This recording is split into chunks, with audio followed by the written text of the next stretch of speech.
waɗansu sun san abin da ya faru satin da ya wuce na wani bawan Allah wanda ya kwanta rashin lafiya.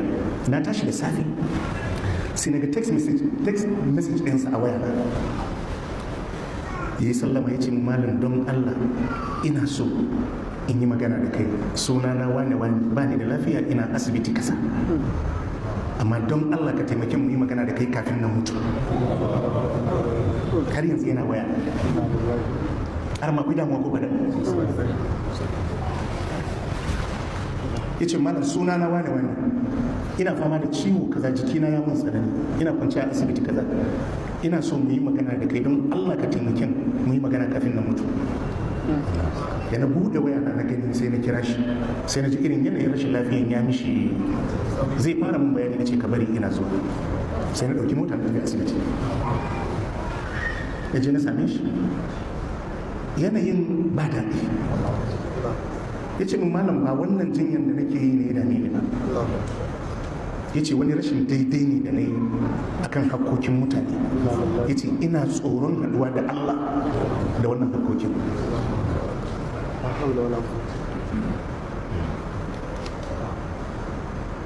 Harka yake irin na sana'a haka, to amma sai dinga ha'inci irin wajen estimation haka da ake bayar. Kasan galibi irin wannan labarwa da kansa Alhaji Isa ya lissafa duk waɗanda yake rike da su wanda ya musu aiki ya kuma ha'ince su. Na ce mishi to ka ban number wayoyinsu, ya ce duka yana cikin wayansa, duka muka ɗauka.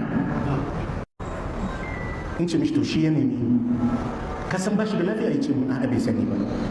Na ce to shi ya nemi akan aiki da ya maka na kaza ya ce ma'aikacinsa ne. Na ce to ya gaya ga irin abubuwan da ya yi a wajen maka aikin nan na ha'inci. In ce ma bayi da lafiya, saboda haka muna roƙonka inda hali don Allah ka yafe mishi, ko kuma a yi rubutu akan abin da yake hakkinka a wajen shi. Ya ce wallahi malam na yafe mishi duniya da lahira. To shi da ya je asibitin duba shi na sai da ya bashi 250,000. Duka muka kira su, mutum biyu ne kadai suka ce a ba su rabin abunda ya haƙince su, duka shi ya faɗa da kansa. Wallahi da muka koma muka same shi muka ce mishi duk wadda ka ba mu sunayen sa nan gaba daya an warware maganar da sun yafe maka, waɗansu an biya su. Wallahi sai dinga alhamdulillah bayan wannan abin da ya faru kwana biyu Allah ya mai rasu.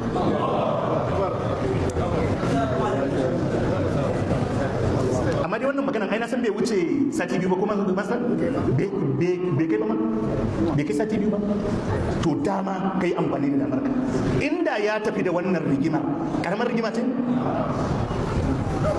Har yanzu mutanen mu iyalai bashi suke tambaya waye mai binka bashi, ba za a tambayi wa ka cuta ba.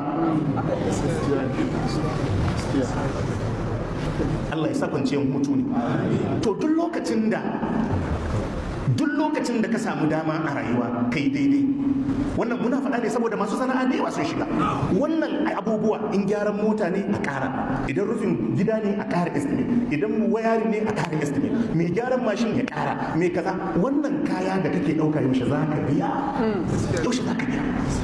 Rana ɗaya ajali ya zo ya cin maka, hatsarin mota ne a wani jinya ne, ka tafi da wannan karikicen jama'an yayi da kai da shi.